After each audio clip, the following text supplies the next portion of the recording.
Y ahora Él ilustró sus poderes restauradores, es decir, los frutos que había llamado a la gente a producir. El Señor está produciendo sus propios frutos por medio de su poder, su misericordia, su autoridad. La manifestación de su gracia también está obrando y restaurando a una persona que estaba enferma.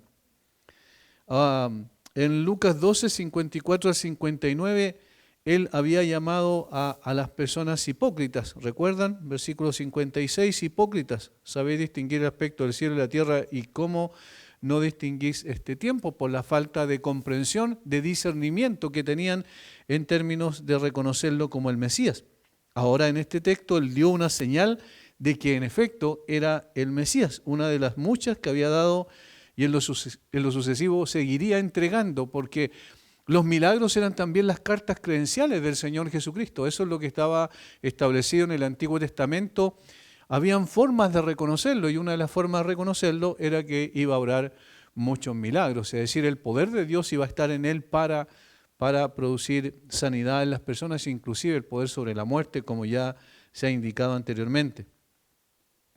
Los llamó hipócritas entonces en el versículo 56 porque se negaron a responder a la clara evidencia que tenía ante ellos y ahora los volvió a llamar hipócritas en este texto narrativo porque se negaron a actuar para aliviar el sufrimiento en un día sábado.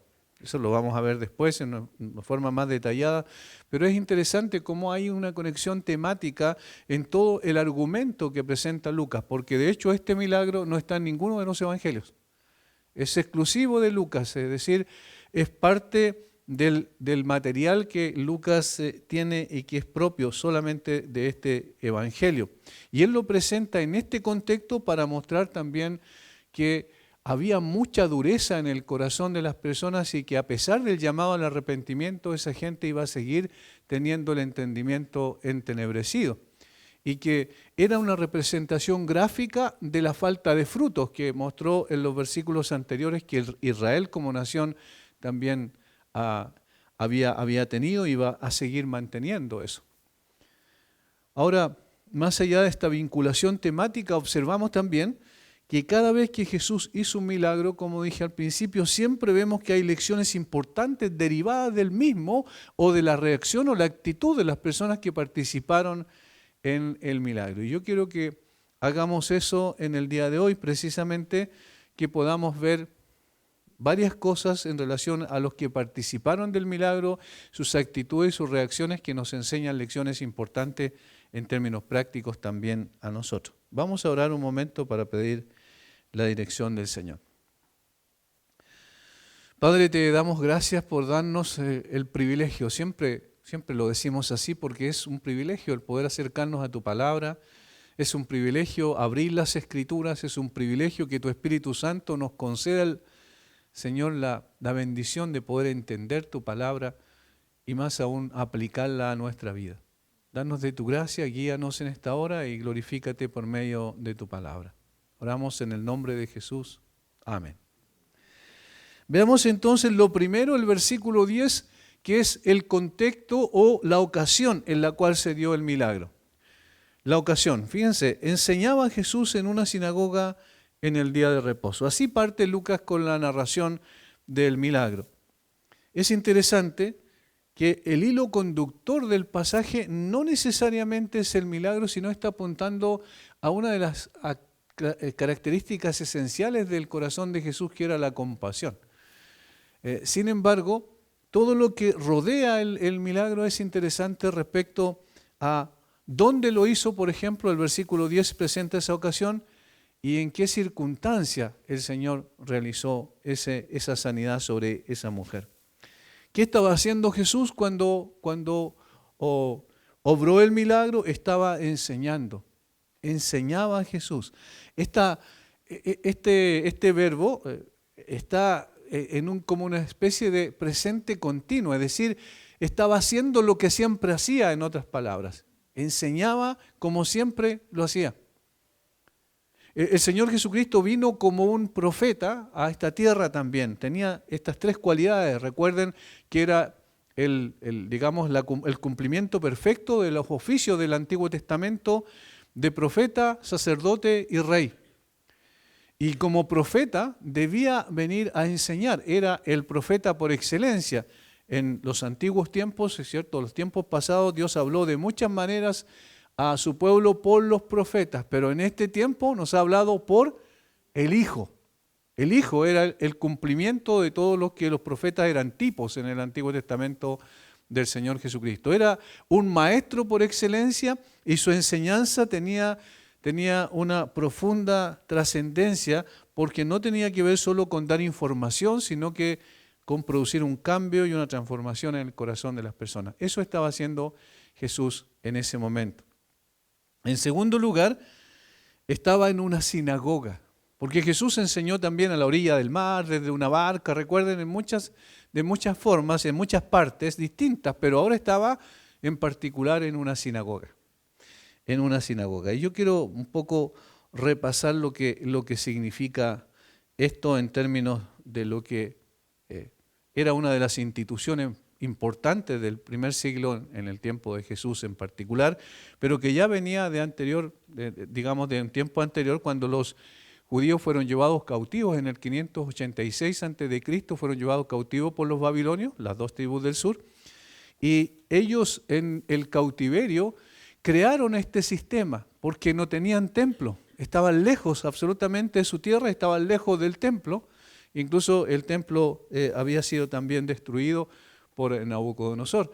De tal manera que estando en otro lugar, ellos dijeron, en otras palabras, ¿cómo podemos reunirnos para seguir con la enseñanza de la Torá, que era principalmente la ley, ¿cierto? Y algunos otros libros que ya estaban escritos en ese tiempo. Y entonces crearon este sistema de las sinagogas, que eran lugares de culto donde se reunían, pero donde no habían sacrificios, porque los sacrificios solamente se podían hacer en el templo, y que se constituyeron de esa manera en un lugar para la enseñanza, precisamente para no olvidar de dónde procedían y cómo debían estar apegados a la ley de Dios.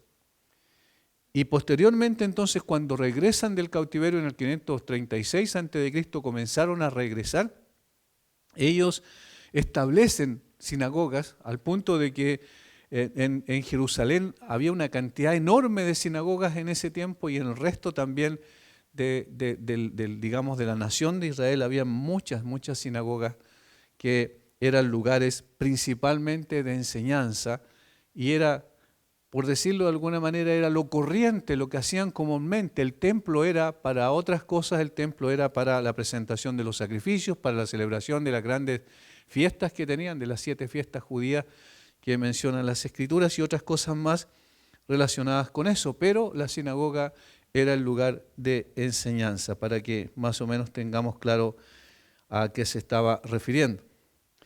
Ahora, las sinagogas no tenían pastores, no tenían maestros, no tenían sacerdotes a tiempo completo, es decir, como oficio.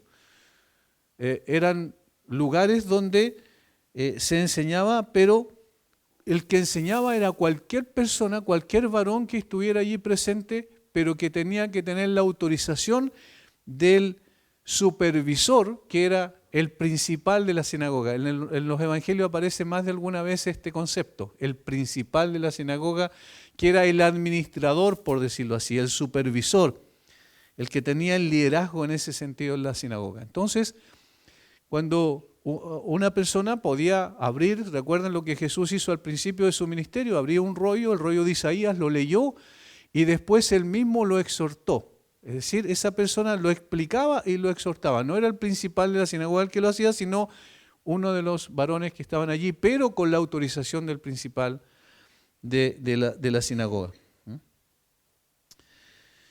Ahora, la mayoría de los que tenían este oficio eran laicos, es decir, no eran sacerdotes, no pertenecían necesariamente a la casta sacerdotal ni tampoco a los levitas, sino que eran personas que podían estar ahí porque eran obviamente los que habían aceptado el judaísmo y que defendían también los principios que enseñaba el judaísmo.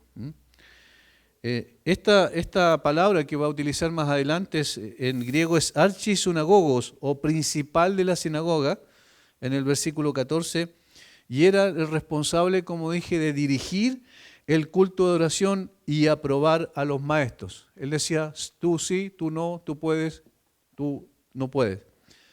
En los evangelios vemos a Jesús muchas veces enseñando en una sinagoga, y es interesante que el apóstol Pablo copió también la misma forma del Señor, y cada vez que iba a un lugar, cualquier lugar del Asia Menor o de incluso Grecia después posteriormente o Macedonia, él iba y se reunía los sábados con los judíos y les predicaba allí porque todos los judíos se reunían los sábados.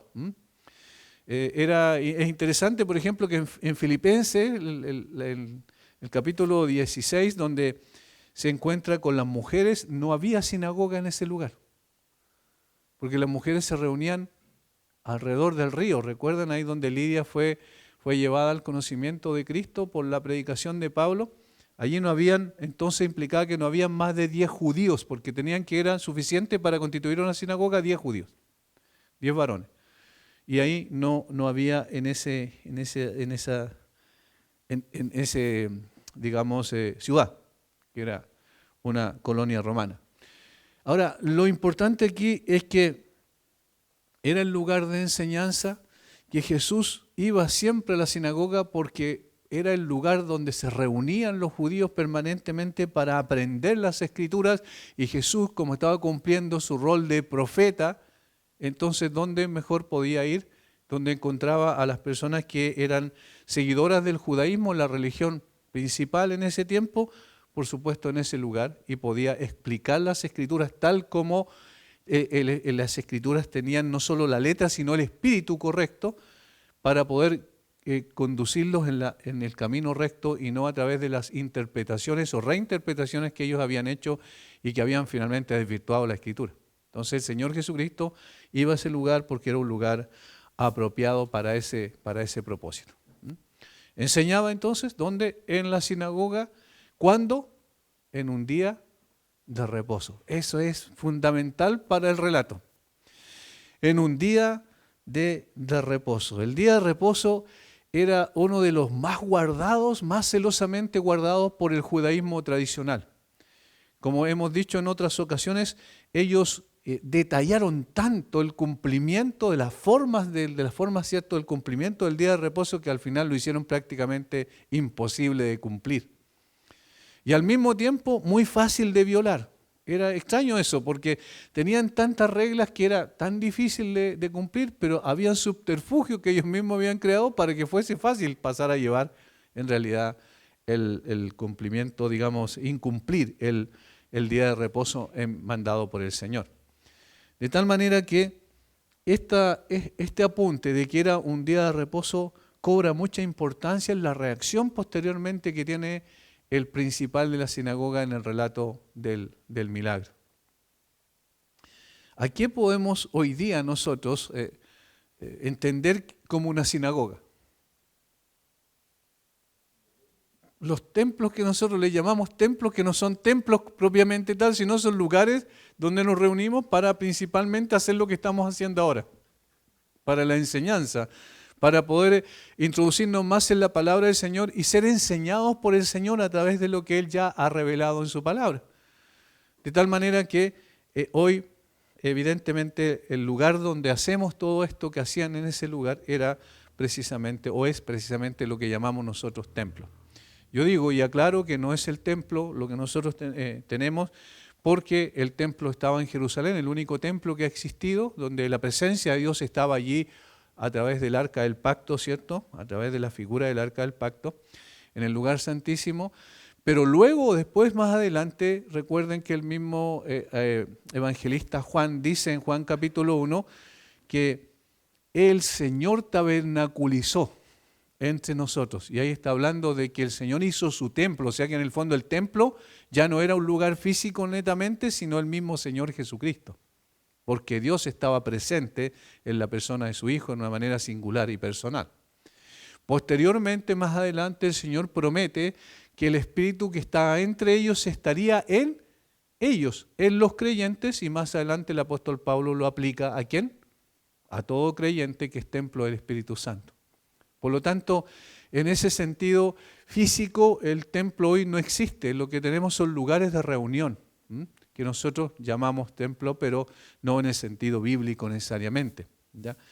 Ahora, entonces, lo que nos está diciendo que lo que la mujer va a hacer posteriormente, y eso es muy interesante, vamos a pasar a lo segundo, que va a ser el milagro como tal, aquí está relacionado directamente con esto que acabamos de ver, que Jesús estaba enseñando la palabra, que Jesús estaba enseñando la palabra en un lugar de reunión donde se enseñaba la palabra, particularmente, ¿cierto?, establecido para ello, y que Jesús estaba enseñando la palabra en ese lugar en un día de reposo. Esto nos ayuda a poder entender entonces lo que viene a continuación. Versículo 11, y ahora vemos el milagro. Y había allí una mujer que desde hacía 18 años tenía espíritu de enfermedad y andaba encorvada y en ninguna manera se podía enderezar. Cuando Jesús la vio, la llamó y le dijo: mujer, eres libre de tu enfermedad. Y puso las manos sobre ella y ella se enderezó luego y glorificaba a Dios. Vamos a ver aquí dos cosas. Uno, que tiene que ver con la mujer propiamente tal, su actitud, y lo segundo, la actitud del Señor Jesucristo. Y nos va a enseñar también lecciones importantes cada uno de ellos.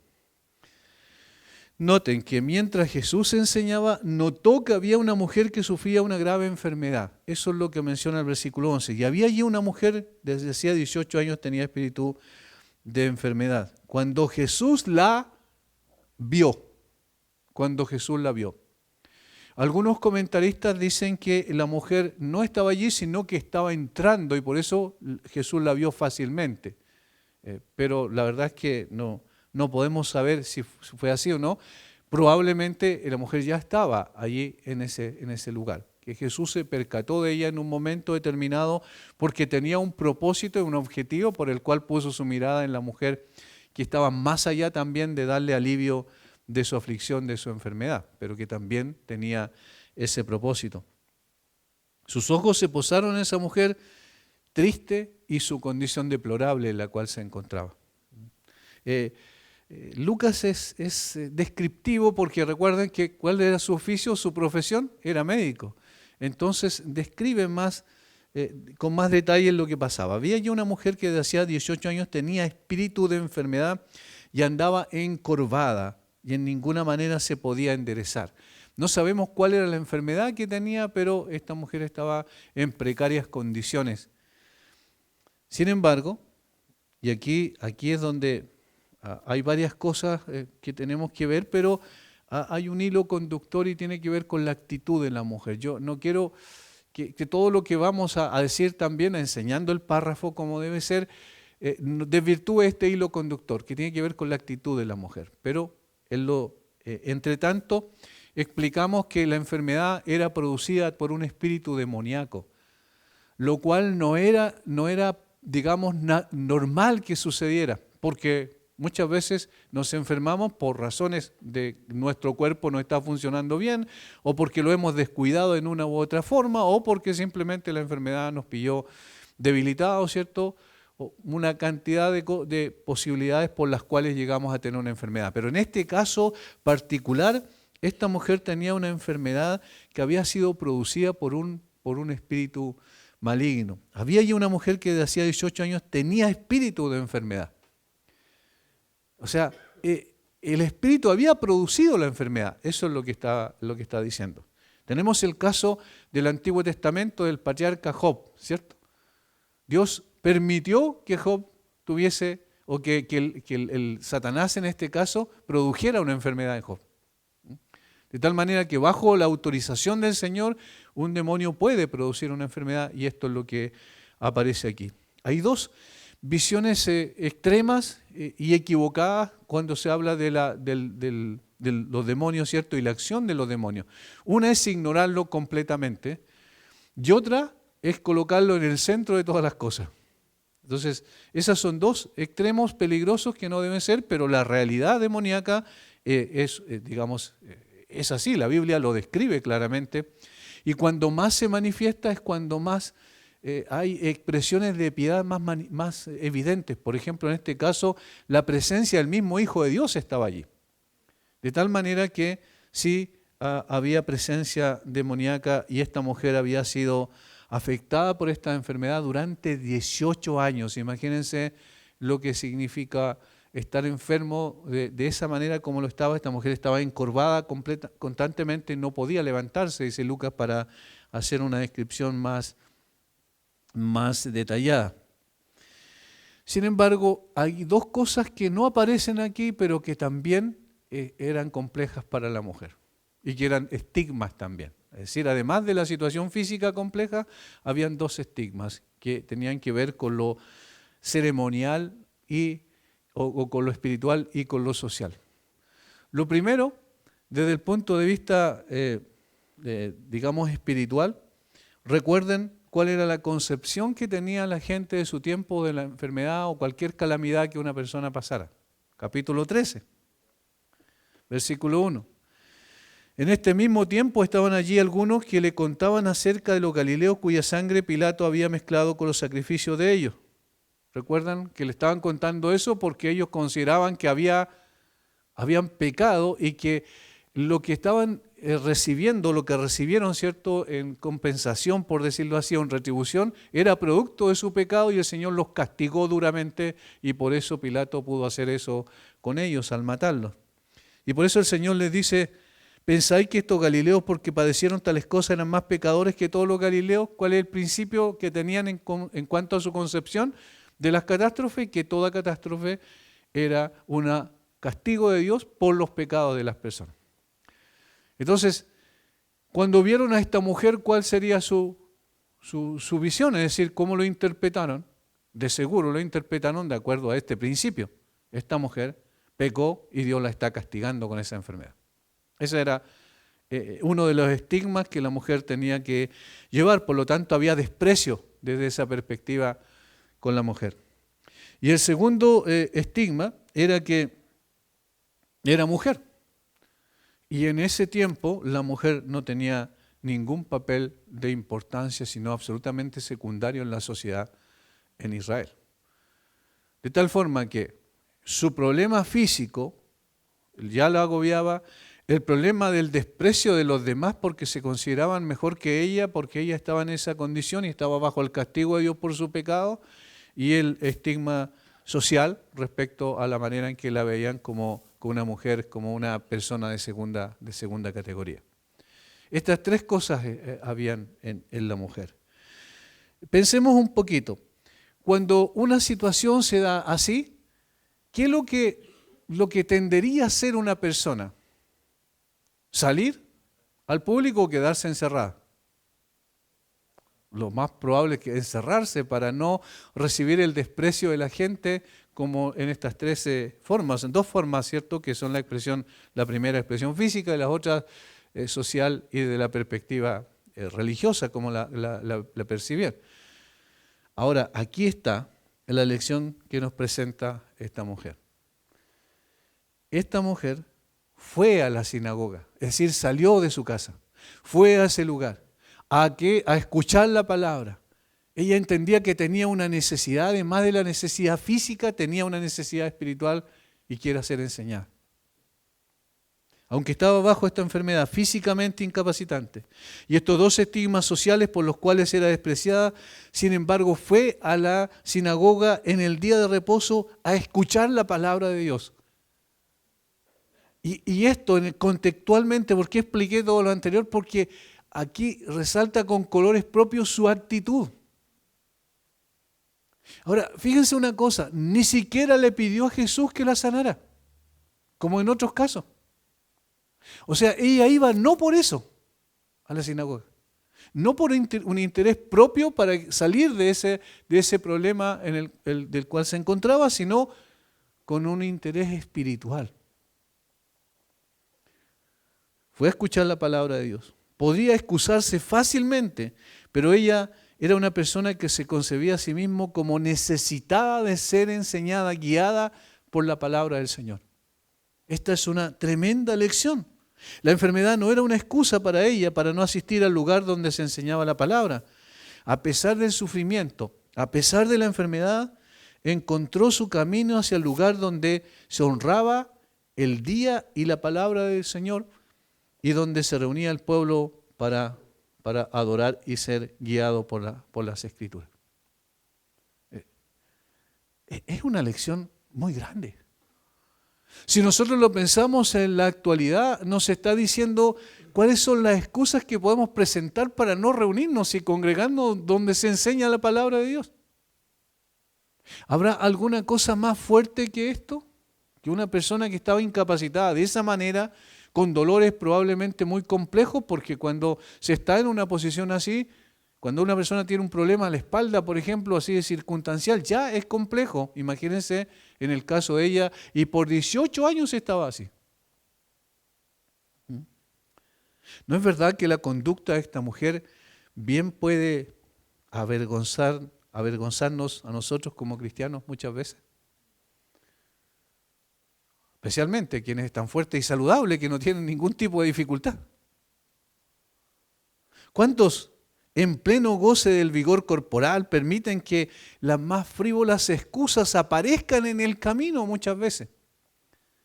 Y hermanos, si esto es complicado, porque eso nos está indicando de que cuando no hay fervor, cuando no hay pasión por el Señor y por su palabra, a veces nosotros colocamos una serie de excusas que dicen, según nosotros, obstaculizan la posibilidad de poder congregarnos a escuchar la palabra de Dios.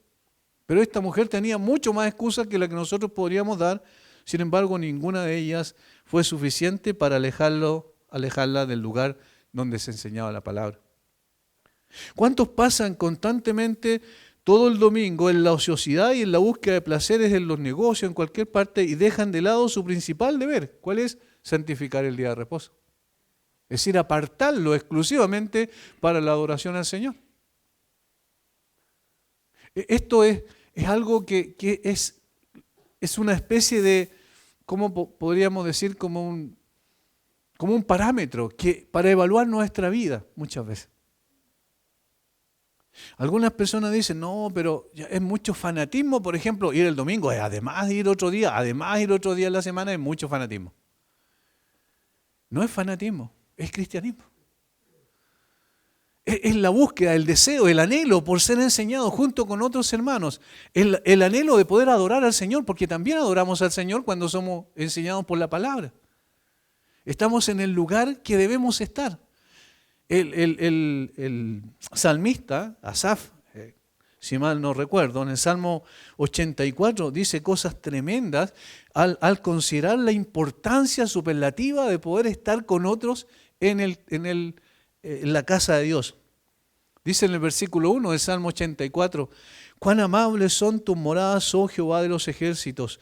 Dice, anhela mi alma y aún ardientemente desea los atrios de Jehová, mi corazón y mi carne cantan al Dios vivo. Hay un hombre apasionado por Dios, un hombre apasionado por la presencia de Dios. Anhela mi alma y aún ardientemente desea los atrios de Jehová. Versículo 4, bienaventurados los que habitan en tu casa, perpetuamente te alabarán. Luego, el versículo 10 dice, porque mejor es un día en tus atrios que 1000 fuera de ellos. Escogería antes estar a la puerta de la casa de mi Dios que habitar en las moradas de maldad.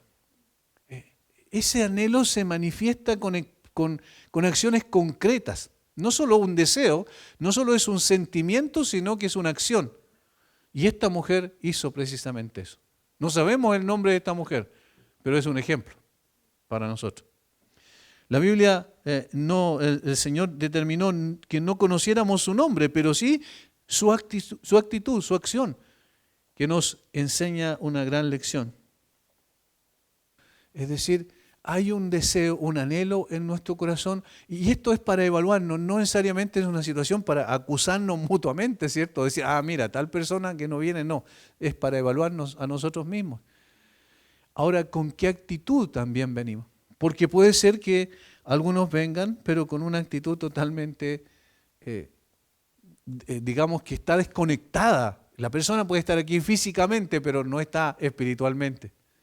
Tiene que estar integralmente la persona aquí, porque debe ser el deseo natural de su corazón, y es obviamente un creyente. Esta mujer estaba allí. No estamos diciendo que esta mujer necesariamente era una creyente, no sabemos. Pero sí era una persona que se interesaba por ser enseñada, porque por eso era importante recalcar en qué lugar estaba. Estaba en la sinagoga. Ahora, notemos la actitud de Jesús. Versículo 12. Cuando Jesús la vio, la llamó y le dijo: mujer, eres libre de tu enfermedad. Y puso las manos sobre ella y ella se enderezó luego y glorificaba a Dios. La actitud de Jesús es interesante porque la mujer no busca llamar la atención sobre su necesidad. El leproso va y le dice a Jesús: Señor, límpiame si quieres, o si quieres puedes limpiarme. El paralítico lo llevaron, recuerda, lo metieron por arriba a sus amigos para que lo sanara. Pero esta mujer no andaba diciendo que lo sanara el Señor. El Señor vio a la mujer y descubrió cuál era su necesidad. El Señor pone su mirada en ella y la llama. Su corazón compasivo, lleno de gracia y misericordia, se pone en acción. Aquí está la acción del Señor Jesucristo, que otra vez también, como hemos dicho muchas veces, el amor de Jesús no es un amor sentimental, es un amor activo, es un amor compasivo, es decir, que realiza una acción para poder satisfacer la necesidad de una persona que está sufriendo, como en este caso era esta mujer. Se nos dice que cuando vio a la mujer que sufría, de quien estamos leyendo en el texto, la llamó y le dijo: mujer, eres libre de tu enfermedad, y puso sus manos sobre ella. Ese toque fue acompañado por una virtud curativa y milagrosa, es decir, el Señor colocó su mano sobre ella y de esa manera entonces le dio lo que esta mujer no podía por sus propios medios. Probablemente buscó que por diferentes médicos o formas de poder curarse, pero nunca tuvo una curación. Estaba incapacitada absolutamente, sin embargo el Señor, al poner sus manos sobre ella, le dio ese toque que también venía acompañada de la virtud curativa. Inmediatamente una enfermedad de 18 años de duración se dio ante el Señor de la vida, el Señor de la compasión y la misericordia. Al instante ella se enderezó y glorificó a Dios. Es interesante que Jesús no hizo ninguna mención del dominio que él había tenido atada durante 18 años, que era un espíritu inmundo. En muchos otros casos el Señor reprendió al espíritu, ¿recuerdan? Y el espíritu salió de ella. Aquí no sabemos si esta mujer había sido poseída o simplemente en términos externos se le produjo la enfermedad, como lo hizo como el caso de Job, por ejemplo. Pero el Señor no hizo mención de eso. Y la mujer al instante se enderezó y glorificó a Dios. Un toque de su mano fue suficiente. Un toque de compasión, un toque de amor, un toque de poder y autoridad. Y aquí vemos al Señor Jesucristo como quien es realmente. Dice el Isaías 53, dice: por cuya herida fuimos nosotros curados. Es decir, en la persona de Jesús y en la obra de Jesús hay sanidad, pero una sanidad que está más allá de una situación puntual física, hay sanidad espiritual. La compasión de Jesús es maravillosa. La enfermedad de esta mujer y sus estigmas sociales que la acompañaban nos recuerda que el pecado es terrible enemigo de los seres humanos. Ahí está una aplicación que podemos hacer, porque de alguna manera esta es una ilustración también. Todas las enfermedades en la Biblia pueden ser una ilustración, un elemento para enseñarnos la lección espiritual de que el pecado produce estragos en la vida de la persona. La lepra, que corrompía todo, ¿cierto? Y que también no tenía cura, era un tipo de, digamos, una ilustración de lo que es el pecado, así también la enfermedad de esta mujer, así también los paralíticos, los ciegos. Son todas las enfermedades que aparecen en la Biblia también ilustrativas de lo que es el pecado que somete a los seres humanos. Pero el milagro de Jesús nos enseña que con Él nada es imposible. Nada es imposible. No importa cuánto tiempo una persona haya vivido bajo el estigma del pecado. el Señor con un toque de su mano compasiva puede restaurar totalmente una vida. Y eso uno lo ha visto en más de una ocasión. De una manera más personal podemos mirar nuestra propia vida y el Señor hizo eso en nosotros. A pesar de la dureza de nuestro corazón y a pesar del tiempo que pudimos pasar en el pecado, no obstante, Él extendió su mano y nos restauró a una vida distinta. Él puede también ablandar los corazones que parecen duros como la piedra, puede doblegar voluntades obstinadas que durante mucho tiempo han estado sobre nosotros, pecados específicos, particulares que parecen dominar a la persona en algunas circunstancias, el Señor puede librarnos de ellos. Y no necesariamente porque andemos buscando ciertas cosas, sino porque el Señor en su gracia nos mira y ve cuál es el problema básico, fundamental que cada uno de nosotros tiene. ¿Con qué estamos luchando? El Señor conoce cuáles son esas luchas. Y Él puede también darnos el poder para vencer esas situaciones. Él puede capacitar a los pecadores que han estado mirando con ansias permanentemente el mundo y atraídos por el mundo. El Señor puede quitar esa atracción y puede llevarnos a ver en Él y en su obra y en su palabra un atractivo mucho más grande. Cuando encontramos el deleite en las Escrituras y en la palabra de Dios, ya no encontramos ningún deleite en el mundo. Eso va a ser un hecho. Hay tantas cosas y uno se le viene a la cabeza tantas personas inclusive que fueron transformadas de esa manera. Sin obligarlo o a través de una presión, una coacción sobre ellos que cambiaran así, sino simplemente porque el Señor cuando cambia un corazón, cambia también la disposición de ese corazón. Entonces, aquellas personas que éramos durante mucho tiempo atraídas tanto por el mundo y las cosas de este mundo, cuando el Señor vino a nuestra vida, cambió nuestra disposición y ahora nos deleitamos en las Escrituras. Encontramos placer en la presencia de Dios, en la oración y en la comunión con otras personas que han tenido el mismo efecto poderoso de la compasión de Dios en sus vidas. Nada es demasiado difícil para el Señor. Nada es imposible para aquel que nos amó incluso antes de la fundación del mundo, ¿cierto? La elección de la compasión de Jesús y su poder absoluto, sobre todo, nos llena de esperanza en un mundo perdido. Nos llena de gozo en un mundo triste y angustiado. Nos llena de paz en un mundo convulsionado como el que vivimos. Y como dijo el apóstol Pablo, si Dios es por nosotros, ¿quién contra nosotros? Esta mujer fue a escuchar la palabra solamente, pero recibió mucho más que la palabra.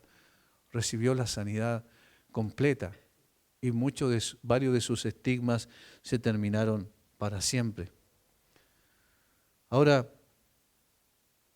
esta es la obra del Señor Jesucristo. Hemos visto la actitud de la mujer, la actitud del Señor Jesucristo. Veamos ahora entonces la reacción, versículo 14, la reacción especialmente de quién era la autoridad máxima en la sinagoga, el principal de la sinagoga. Dice, pero el principal de la sinagoga, enojado de que Jesús hubiese sanado en el día de reposo, dijo a la gente, 6 días hay en que se debe trabajar, en estos pues venid y sed sanados y no en día de reposo. Miren cuántas cosas aparecen aquí. Es muy interesante la reacción de esta persona. Pero el principal de la sinagoga, ya el pero nos está diciendo gramaticalmente que hay una reacción en contrario a lo que uno esperaría que fuera, ¿verdad? Enojado de que Jesús hubiese sanado en el día de reposo. Enojado. Es increíble la reacción de este hombre. Como si Jesús hubiese cometido un delito, un crimen, se enoja mucho por la manifestación de compasión que había traído tanto bien a una persona. Es raro eso, ¿cierto? Como alguien se va a enojar por algo bueno que vio. Al contrario, debiese deleitarse. De hecho, esta persona debería haberse sentido privilegiado porque el Señor escogió su sinagoga para hacer un milagro de esa naturaleza. Su sinagoga, digo desde el punto de vista que él era el que gobernaba la sinagoga. Más aún, este milagro debería haber abierto sus ojos para indicarle que Jesús era verdaderamente el Mesías. ¿Por qué? Porque la persona estaba enferma producto de un espíritu inmundo que había obrado en ella. De tal manera que cuando ve el milagro tendría que haber, pensado, reflexionado lo siguiente. Bueno, esta mujer estaba así por un espíritu maligno que la había tenido en esa condición, de tal manera que si Jesús la sanó de eso, entonces el poder divino estaba obrando allí. Y si el poder divino estaba obrando allí, entonces Jesús no era un impostor como los judíos de su tiempo quisieron hacerlo pasar. No era tampoco un charlatán, como había muchos también en ese tiempo, como hay en el día de hoy. Era verdaderamente el Mesías, que había manifestado su poder y autoridad sobre el mundo espiritual de maldad y las enfermedades físicas. Pero, ¿qué luz puede brillar tan clara, tan fuerte, que un espíritu de fanatismo, enemistad hacia Cristo y su Evangelio no sirve este milagro para abrir los ojos de los hombres contra ella? Es decir, ¿cuánta luz podían tener? Y no había caso, es imposible que pudiesen reconocer su condición y reconocer a Jesús como Él era realmente. Había una ceguera espiritual extraordinariamente profunda, eso es lo que hemos visto antes, ¿recuerdan? Cuando el Señor les dice hipócritas porque no saben distinguir este tiempo, saben distinguir los tiempos atmosféricos, pero no saben distinguir los tiempos espirituales. El reino de Dios se ha acercado, arrepentido, porque el reino de Dios se ha acercado. ¿En quién? En la persona del rey. Está aquí presente delante de ustedes. Aquí están las cartas credenciales. Este milagro está mostrando que en efecto el rey está presente. Y se inauguró el reino de los cielos, sin embargo, no podían entender.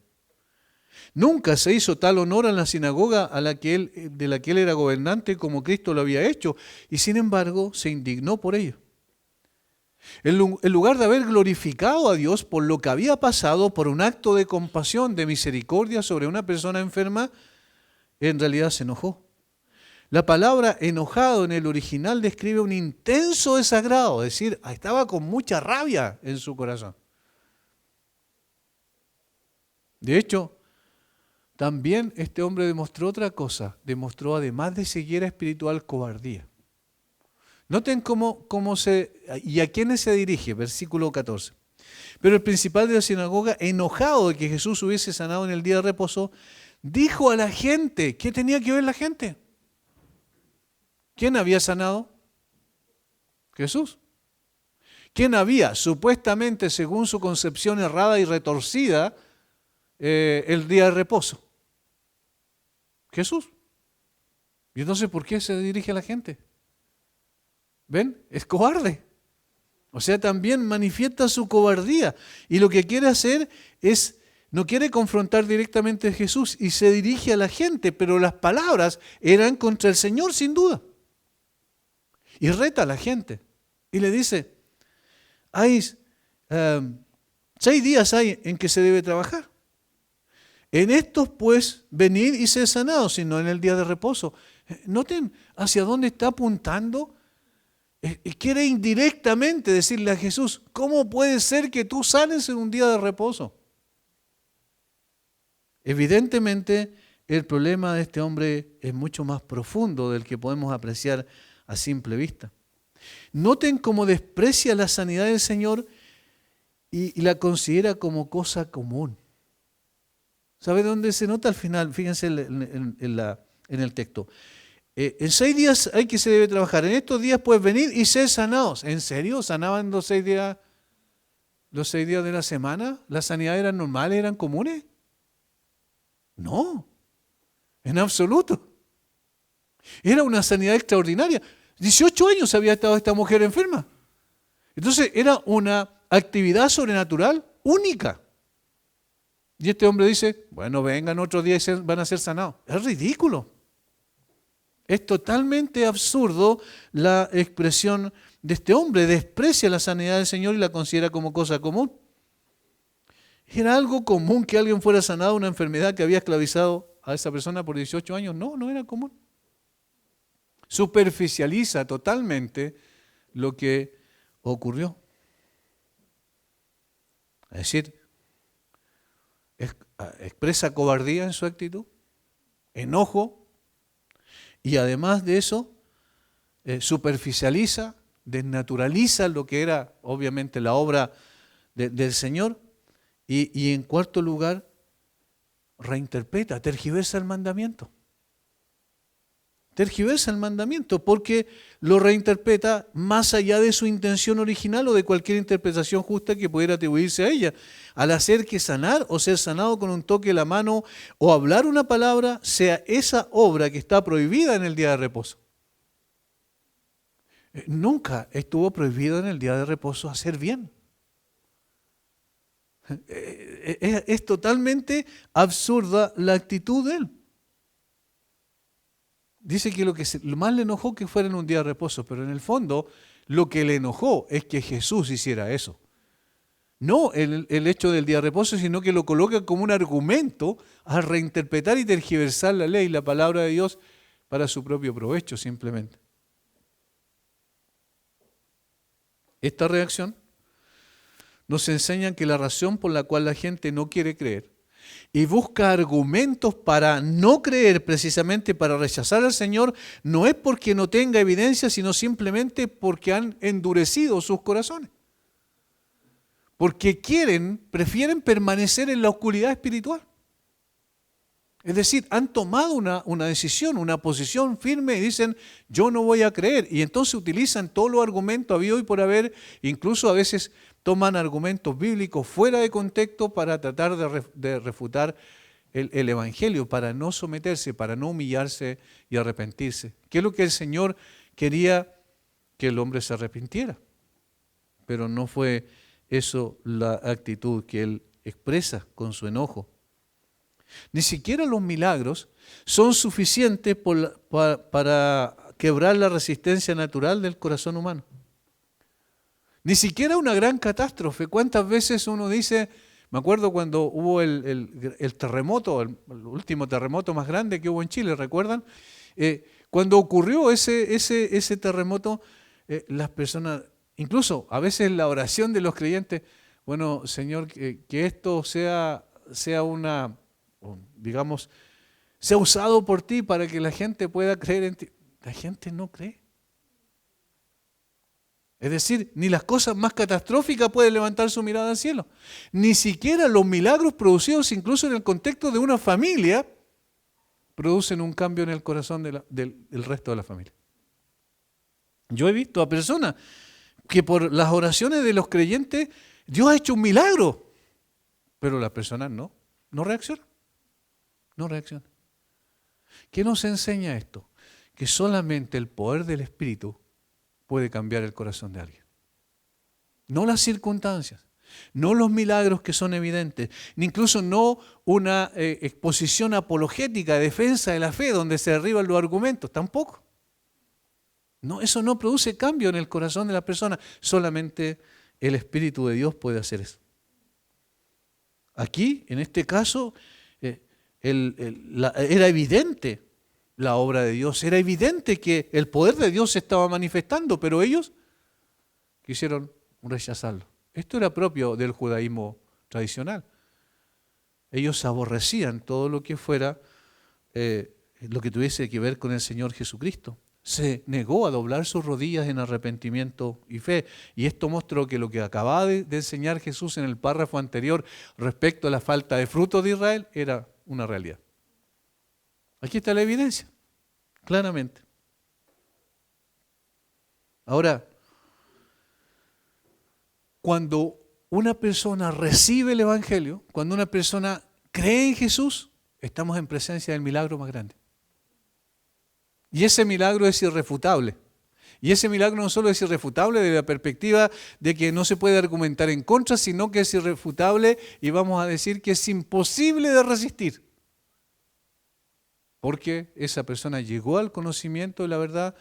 Ese milagro es más grande que la sanidad de esta mujer, por ejemplo. O cualquier otro milagro físico que nosotros podamos ver. Y a eso debemos apuntar y desear, ¿cierto? Y en la oración también rogar que el Señor haga un milagro en el corazón de aquellos que conocemos, de nuestros vecinos o de la familia, parte de la familia que no cree en el Señor, es decir, de muchas otras personas que conocemos y que todavía están en la oscuridad y en las tinieblas espirituales.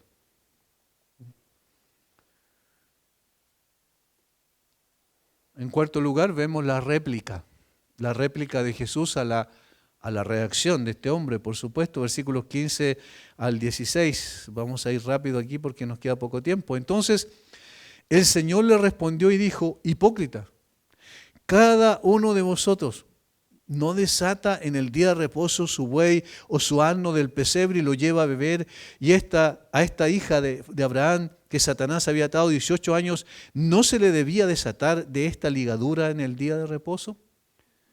El Señor Jesucristo apuntó a algo muy, muy fácil de entender. En la Mishnah, que se llamaba, que era la codificación de la ley rabínica judía, se permitía que los animales se les llevara comida y agua en el día de reposo. Es decir, en el día de reposo se podía desatar a un animal y sacar del corral y llevar a un lugar de agua y darle también alimento. Lo único que no se permitía es que llevara una carga, pero sí podía hacer eso. Y aquí Jesús utiliza una argumentación que es muy fuerte, porque lo que está diciendo, si ustedes entienden que no incumplen el día de reposo, sino que lo cumplen cabalmente según la ley, al llevar a sus animales a darle que comer y a darle de beber a sus animales, y ahora están diciendo de que porque sanea a una persona en el día de reposo, a un ser humano que vale mucho más que los animales, ustedes me están cuestionando. O sea, es absurdo, no tiene sentido. Porque la vida de un ser humano es mucho más importante que la vida de un animal. Por eso le dice hipócrita, porque obviamente ellos estaban argumentando de una manera absurda que en definitiva sí se podía atender las necesidades y satisfacer las necesidades de los animales, pero no se podía satisfacer la necesidad mucho más grande y más urgente de un ser humano.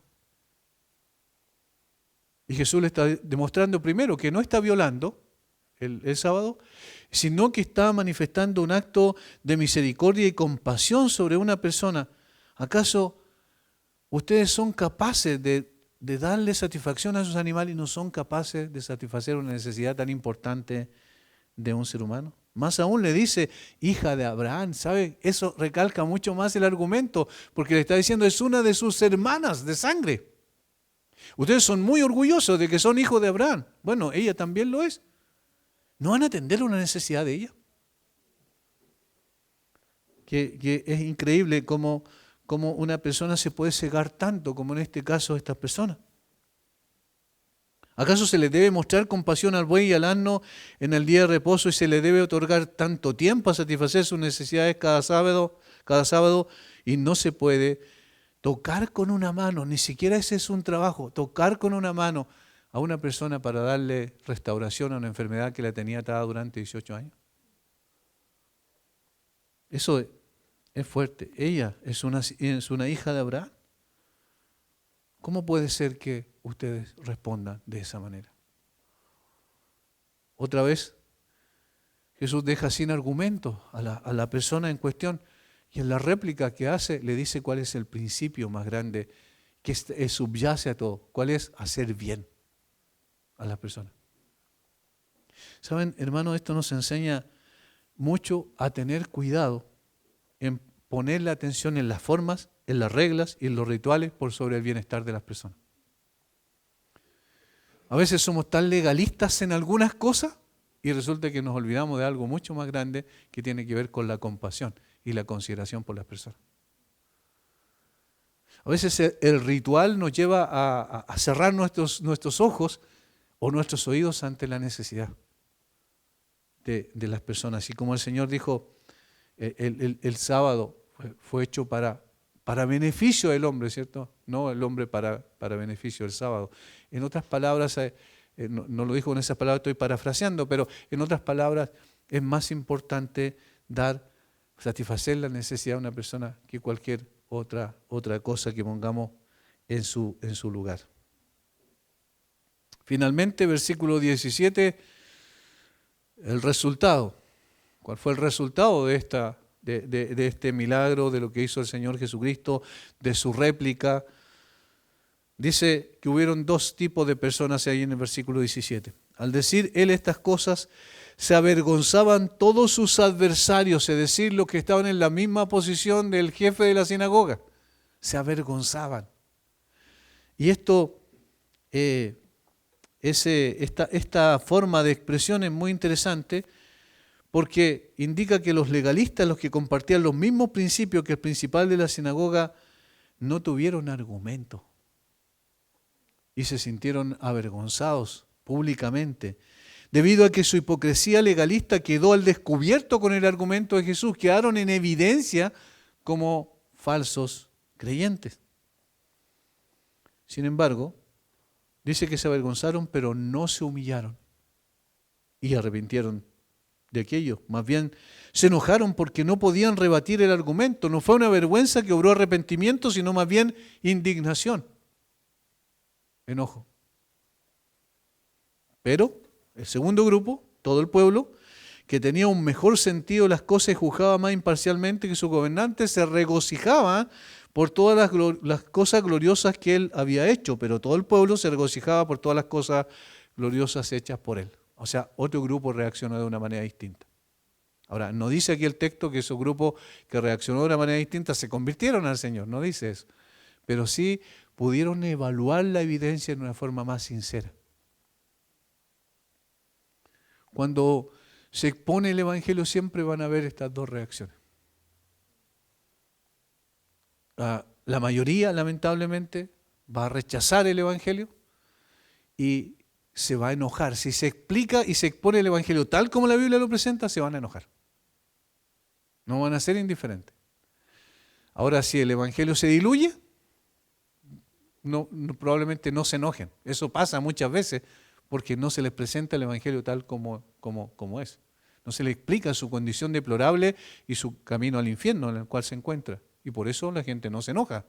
Pero cuando se presenta la verdad tal como Jesús aquí, en una forma confrontacional y directa, las personas o se van a enojar, como en el primer caso, o simplemente los que aceptan el Evangelio van a regocijarse, porque van a encontrar lo que nunca encontraron en el mundo en toda su vida. Por lo tanto, todo lo que está alrededor del milagro nos ayuda a tener comprensión de varias cosas importantes. Que no hay excusa para poder escuchar la palabra de Dios. Que el Señor Jesucristo es compasivo, y lo digo en presente continuo, porque siempre lo ha sido y siempre lo será. Seguirá extendiendo su mano de compasión sobre las personas y podrá darle la sanidad más grande, que es la sanidad de su alma, cuando Él así lo determine.